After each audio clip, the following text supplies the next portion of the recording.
All right. Welcome to episode 5 of Founder Loveline. This is the event series that's modeled off of Dr. Drew's radio show Loveline, which we all miss. So, this series is your founder hotline answering all of your burning questions, featuring tech leaders who have been in your shoes and really get it. So, we wanted to start this series to make space for humanizing entrepreneurship, creating a community of founders that can build side by side with proactive tools, frameworks, and share tactical knowledge. We're so happy to have Tim Wenzel on the show today. Tim, thank you so much for being here. Tim's had a long track record of building teams for early stage companies. He was the first recruiter at PayPal. Since then, has helped Tesla, Chegg, and many other early stage companies make key hires and build teams for success. So thank you so much for dropping some wisdom with us today, Tim. Good morning, Danielle. It's my pleasure to be here. Incredible. Want that jacket? Please, that coat needs to be here. It's cold in Phoenix this Might be a morning. little large for you, but maybe we can get it altered. Amazing. So we're here today talking about, creative early stage hiring tactics. We know how difficult the journey is to be able to hire great people, and we know how important it is on the journey, especially with investor expectations that founders have the ability to hire great, smart people. So want to talk today a bit more on, the challenges that we're facing in talent acquisition as it stands today and how we can overcome some of those challenges. Um, so let's think about like the first 5 hires, right? You're a founder, you're just getting started, maybe you got some pre-seed money, your 5 hires. What are some ways to stand out and differentiate when you can't match the the requirements of big tech companies that are out there? So how do we stand out from the big guys? Yeah, I have a lot of ideas. I don't know how much time you have, but so it's a mix. So there are some very basic things that I like to make sure founders are doing or that I'm doing as a recruiter that are just come down to basic human respect, like not ghosting people. And I'm amazed, especially in today's, very much employer-driven market. I talk to candidates almost every day who say that they go deep in conversations in multiple round interviews with especially some of the big tech companies, and they'll either ghost them or take a month to get back to them and send them a very impersonal email. In some cases, they never hear at all. So things like that, I just make it clear to founders that I'm working with that I'm not willing to work that way. And so candidate experience is really important in any market. And it's right now it's easy, just be nice and don't be rude, and treat people the way you'd want to be treated. And usually if they like your team and if they like you and if they like the role, then you have a decent shot above the other companies that are doing a lot of this stuff wrong. It's so incredible that that is something that we even have to have a discussion about. I mean, just common courtesy of, we found another fit or what have you, but you're so right. Like that is the first impression of how it would be working with that organization. And I think that, communications are critical of just having the common courtesy of taking someone's time and being able to say, not right now. So yeah, Keep it human. That's what I like to say. Keep it human. keep it human. Love it. Love it. Awesome. So, we're scrappy as founders in the beginning, or we're doing things maybe in atypical fashions. What are some of the best places to find top talent? Like maybe we can't afford to having an amazing recruiter at the onset of it, right? But like what are some ways that we can find top talent? Yeah, I mean, I'm old school. I always say networking, and LinkedIn is a great place to kind of bring your network to life, make it more visible. So I still spend a lot of time on LinkedIn, and just fostering those relationships of your network, asking people for recommendations, who they know, and looking for up and comers. When you don't have big budgets, you have to look at college students, look at internships, look at recent grads, to try and find that kind of next rising star before you can afford that overpaid VP. Yeah, that's what it's about. Um, Maybe there's some ways that we can even like go rogue on how we're trying to find some top talent. So I remember the Yeah. story you told me. I think the audience here would benefit from how you can just have these like creative, like guerrilla marketing type ways to find people. Yeah, there's lots of different over the years. The market conditions vary significantly, obviously, and then also you have to keep in mind the context of how well known your company is, right? If you're a recruiter at Apple or Google, your approach and your access to certain candidates is going to be very different than when you're like a no-name seed stage startup. So I think the story that you're mentioning was going back many years. I was working at a multi-party video chat startup in San Francisco called TalkBox. It was backed by Sequoia Capital. My old friend Rulaf Bota was on the board, and we were I think we were 10 people when I joined, and that was crazy because no one knew who we were. I was there for a couple of years. About a year in, we had hired a new CEO. We were maybe 20 people by this time, and it was hard for us just to get people to talk to us because it was a hot market, and there was a lot of buzzworthy companies out there, and so we were scratching our heads trying to figure out how can we create a little more buzz. And we had been tipped off that there was going to be a large layoff at Yahoo. We were tipped off like a day in advance. So he and I scratched our heads and said, what can we do? So we decided to hire a taco truck. It cost us $600, and we parked it across the street from the Yahoo headquarters in Sunnyvale. We were parked right next to all the media vans that were also tipped off. They were reporting. So we found ourselves, at first not sure if this was going to do anything. Started handing tacos to the journalists that were covering the thing. And then word started to get out, and layoff victims started to come out of the buildings, and we gave them tacos and we handed them menus, but the menus didn't have food items on them. They had job listings. And it was just edgy enough to get people's attention. And we ended up making every local news broadcast. So for $600, we ended up getting it was estimated about $100,000 in coverage. And a few people had heard of TalkBox. It was a lot of fun. It's absolutely incredible. Right place, right time, a tactic of willing to take a chance. Willing to take a put chance. yourself out there. You might look like a jackass. It wouldn't be my first time, won't be my last, but it was fun and it worked. It hit really, really well. Such a bold move, and the ROI on that is massive. So you have to take advantage of those opportunities. And when you have that little wedge into what could be something massive, jumping on it is huge. Thank you for sharing that. I love that story. And then there's just little tactics that I like to employ as well, especially when you're going after, a much sought after, let's say like an engineering leader. I like to do little things like ask the team to personally call the candidate, if I'm not sure that we're going to be able to close them. Or just to make them feel welcome and appreciated. And then I'll do little silly things like I've been known to send people bundt cakes to their porch. Mm-hmm. And that's more about closing the spouse or the family. It's like no one else is doing that. So, and it costs you not that much, just a little bit of time.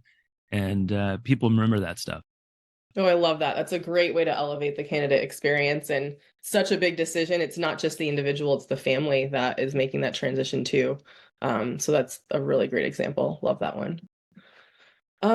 So, there's a lot of founders who are struggling with finding a co-founder. I get this question quite a bit. And, me personally, I'm not looking for a co-founder anytime soon, but for all the others, what are some tips, tricks, the attributes? Like there's so much. I mean, you're basically getting married to that individual. So like, how do you find a co-founder? Yeah, I would say don't take it lightly. And I wouldn't encourage someone that's trying to start a company to create a founder search like you would a traditional recruiting search, because if you're like you said, it's such a big decision. You're going to sacrifice a lot of your free time, and it's got to be someone that you just organically get along with. So I've found that founders that usually work out are people that have known each other for a while, people that went to school together, people that have worked somewhere else together. If it's your first time and you're still kind of getting to know them while you're founding a company, that, in my opinion, adds another layer of risk, which can lead to disaster. So I don't know if you've read the Founders book by Jimmy Soni, which was about the early PayPal days, and he kind of goes through the whole history of how the original PayPal founders met. And it's It's about balance. Like look for things that you don't have. So Max Levchin had just moved from U of I, where he went to school, out to Palo Alto because he wanted to start a company. He was looking to raise money, and his apartment in Palo Alto did not have air conditioning. It was a really hot summer that year. And so he would cruise around the Stanford campus and he would jump into Peter Thiel's class that he was teaching. And he did that mainly because, well, he had heard about Peter Thiel, and Peter had air conditioning in his classroom.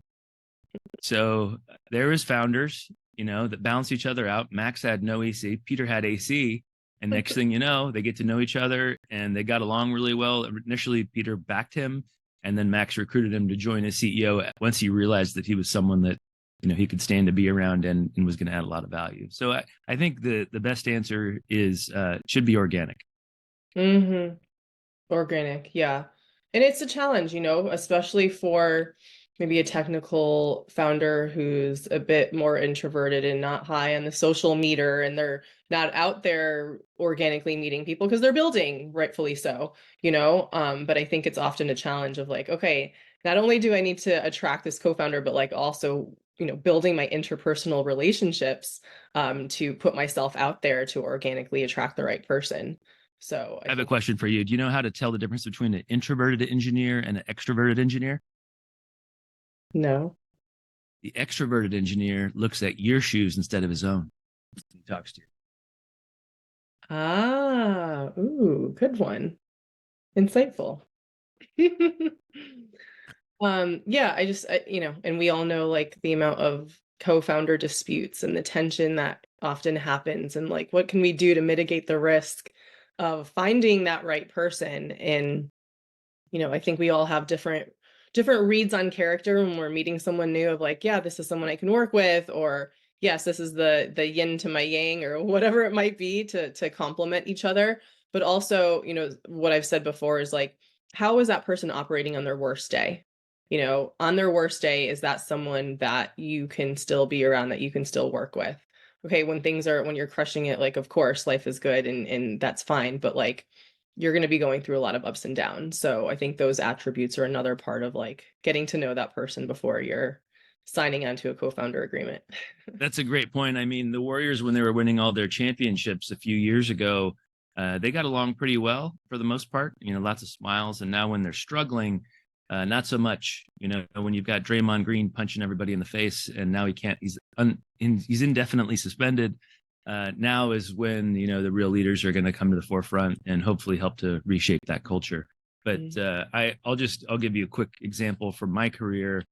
I started this recruiting company about 10 years ago with Rena Zellers, who I met over 20 years ago at PayPal.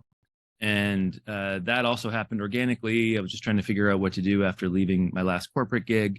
And it just worked because we are so different, because we bring so many diverse skills. I'm not very organized. She's really great at process, right? And, she had an interest in learning about recruiting, even though she hadn't been a recruiter. Anyway, it was obvious that it was going to be a really good fit for a number of reasons. And I feel like you just kind of know when you know, you know. Yeah. No, absolutely. It's like love, right? Good Yeah, thing Rena is here. We love Rena. right. She's the best. Awesome. So going back to like finding those first five employees, right? And combating some of those challenges. And then, of course, in the market today and seeing the influx of layoffs happening, how can founders best set themselves up for available talent? Besides the taco truck, beyond Yeah. that, what else do you think? Yeah, no, if you're not into Mexican food, don't do the taco truck. I try to spend a lot of time with the candidates, really get to know them, understand what their motivations are. Don't just assess them relative to your job description. Like try to really convince yourself and convince them that it's going to be a good long-term fit beyond the day-to-day responsibilities, especially when it's that small, when it's five people. If you get one of those five wrong, it's just going to slow the whole company down. That risk becomes a little bit less intrusive the bigger you get, but those first five, even the first 10, really critical. And so I would just say be careful. And then on the flip side, no one bats 1,000 on hiring, on selection. So when if you make the wrong hire, um, fire them fast, especially if, you're convinced it's not a good long-term fit. It's the best thing for them and it's the best thing for the company to do that quickly. And I don't think I've ever seen anyone in my career say, you know what, I fired someone too quickly. It's usually I waited too long. Yeah. Yeah. No, there's a lot of truth to that, and the cascading effects when you're hiring the wrong person and how that, infiltrates your team in a way that you don't want. So got it. When it comes to, the differentiation and kind of the you know, talent acquisition and competing for talent and all of those things. When you look at the mix of like mission and values and equity, like how do those components stand out in your conversations with candidates, later on, of course, with negotiations, but like how much weight does that stuff hold when you're a startup compared to big tech? It varies by the candidate. I've been attracted to companies and businesses that have been very mission driven, very kind of values driven. Like in the case of PayPal, it was all about really empowering small business owners to accelerate their business. And that gets people excited. And I think just talking about it, and you can get a sense for people if they're motivated by things like that, but making sure that you're incorporating your mission and vision and values throughout the recruiting conversation. And that'll have people, if candidates aren't into it, you can usually tell, or they'll just self-select out. And then as it relates to equity, oh geez, it's funny. Like at early stage companies, it's so all over the place, and it's hard. Even if you pull market data, the market data is usually all over the place. You're just making a bet because you don't know if the equity is ever going to be worth anything. But if you have good people in place in the right roles, especially in the head of HR, you have to have some trust. But if your head of HR is a good person and you feel like the company's going to assess performance, in a reasonable way, then you'll get refresh grants anyway. So if the valuation goes too low, hopefully they'll take care of you if you stick around and be patient. If it goes up, you should still get refresh grants regardless of what your historic value looks like. But to me, it's all about fairness. But at least I feel like I can usually tell pretty quickly if someone's going to be shady or not. And if someone's going to be shady, then you probably don't want to go work with them.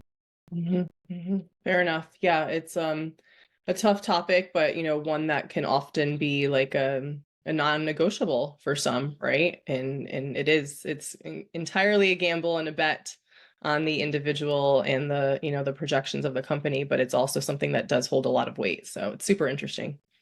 Yeah, lots of human psychology involved in equity compensation. I could go on and on about that one. Yeah, we could have a whole section on. We could do an hour on that. Psychology of equity. Yes. That'll be. I deserve more. My mom says I'm really good. Come on. Yes, exactly. I tell myself every morning what my worth is. Come on. Look at my jacket. Come on, let's go. That's right. That's right. It's not expensive. I mean, it's not inexpensive. Love it. So, okay, you've seen probably thousands of recruiting situations, candidate experience, found, all of these intricacies. If you were to distill it down into, let's say, like the top 3 common pitfalls of either, maybe the role that like isn't really mission critical in the beginning, but you thought it was, or the type of person, like if you were to distill it down into like the top 3 common pitfalls, what would you tell founders? As it relates to building the early teams? Yeah. Yeah, I wouldn't put too much emphasis on the responsibilities of each role because those will evolve pretty quickly, right? If a candidate you feel like fits your culture, has a good attitude, and they only check 3 out of the 5 boxes, I'd rather go with that person than someone that checks all the boxes that you're hesitant about from a cultural perspective. Because you can fill in those skill and talent gaps when you go from 5 people to say 20.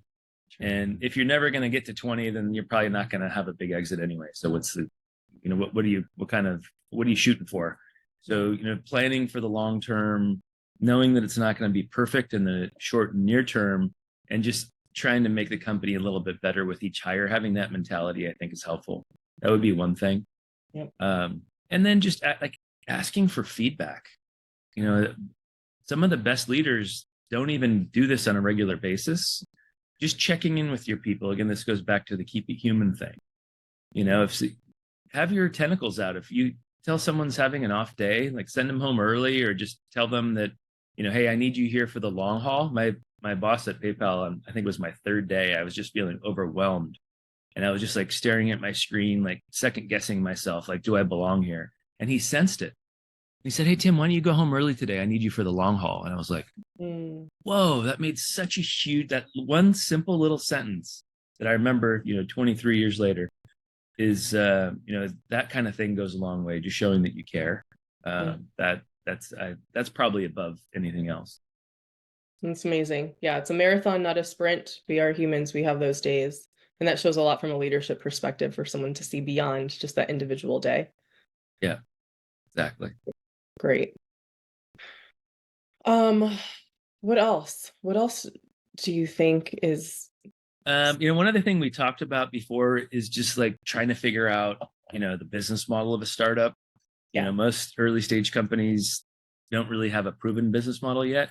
So I was thinking about that topic yesterday, actually, and one story from my days at Tesla Motors came to mind, which I'd be happy to share. I thought it might be kind of entertaining. Yeah, please do. So I joined Tesla in January of 2007. My boss at PayPal actually recommended me to Elon. And so Elon was the chairman of the board at the time. He was only there once a month for the board meeting. So I was working for one of the original founders, Martin Eberhard. And we were in an exec staff meeting, and someone asked the question. We were taking orders online for the Roadster vehicles for $99,000 each. Someone asked the question, does anyone know how much it costs us to make each car?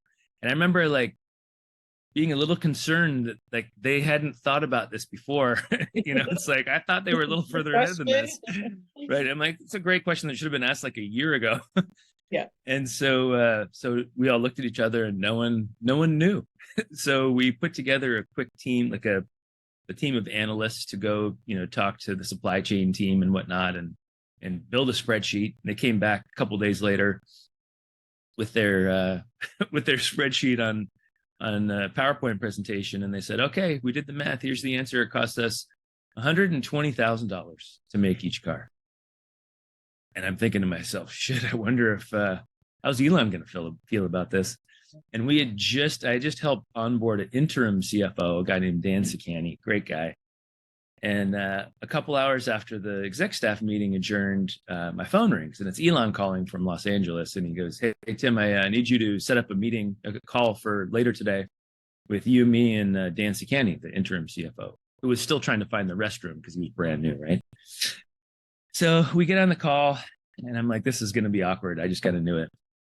And Elon cut right to the chase. He goes, "So Dan, I just want to get one thing clear. Every time we take an order for a vehicle, when we deliver it, we include a check for $20,000 fucking dollars in the glove box." So that was a really short meeting, and I felt terrible for Dan. And the marching orders were clear. We needed to try and squeeze some cost out of the supply chain, or maybe raise the prices, one of the two. Wow. Yeah. Well, welcome to day one of your job as CFO of Tesla. Exactly. Unbelievable. Yeah. I mean, it's incredible to even be in launch mode and still dialing that in, right? But then also seeing the success that happens later.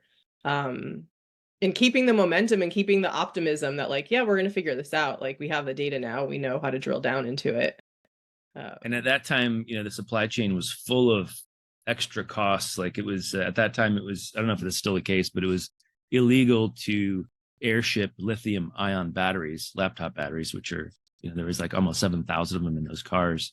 So we had to assemble the battery packs in Asia and then put them on a boat. And, we're outsourcing manufacturing to Lotus, which was in the United Kingdom. So, halfway around the world, these these battery packs would be shipped on boats. Cars would be assembled in Europe, and then the cars would be put back on boats and shipped to the U.S. So imagine how expensive that was. Oh my gosh, incredible, incredible, and to know that's just, a moment in time then compared to where we're at now in the iteration of that. But yeah, when you have something that's special, you're getting to market and then you figure it out as you go. Exactly. Figure it out later. Make it up in volume. Yeah, absolutely. So thanks for sharing that on Tesla. I mean, I would imagine that to be an incredible chapter that you spent there, being around that leadership team. What about at Chegg? What stands out with some of the experiences that happened there? Ooh, Chegg might have been the most most tumultuous, even more so than Tesla in some ways. It was just it was a company that had grown probably a little too quickly without a lot of adult supervision. So when I joined, I think there was just over maybe 120 people or so. I think in that first year, I was like running around with my head cut off because there was a lot of people who either should never have been hired that had to go, or who were not able to adapt to the growth of the company. And we were trying to recruit really aggressively. So it was just like this revolving door. There was all sorts of crazy drama. The CEO that I thought I was going to work for got fired about a week before I walked in, and they brought back one of the original founders who had been ousted before to be to be the interim CEO again. And it was just like hold on for the ride. Lots of interesting memories there, but yeah, that was it was. I don't know how I survived as long as I did, but it was the first year especially was absolutely nuts. Wow. Yeah, a lot of transition. And I can only imagine how the narrative is changing and talking to candidates of like, oh, well, this guy is in, now this guy is in, and here's why. That's, yeah, I can't even Well, imagine. even going back to PayPal, like I was there 7 years. We had, I think we had like seven CTOs. I think we had six CEOs. So it was, you can actually survive quite a bit of tumultuousness if you have the right business model, and then you keep adapting and try not to panic too much based on any one circumstance. Yeah. And I think, the first few that you start with, like if you can overcome some of those transitions, like those are people that are down to ride or die, Yeah. And like sure, in the beginning maybe things aren't buttoned up role wise, but like get on the bus, we'll figure out a spot for you, but like you got to be in for the long haul. I know And your hair's on fire, but calm down. yeah, yeah, exactly. Like there's a fire extinguisher right next to you. Like your Break the hair will glass. come back. Right, exactly. That's what Yeah. they said to Michael Jackson, right? After the Pepsi shoot. So awesome, Tim. Well, appreciate all of the insights and the story sharing and the examples to help early stage founders. We know how difficult it is in the beginning. So thank you so much for being with us today. And we hope to see you at a future one. I think we should do the psychology of equity conversations. That would be fun. I'm game. Thank you so much for having me, Daniela. All right. Take care. Right, bye bye.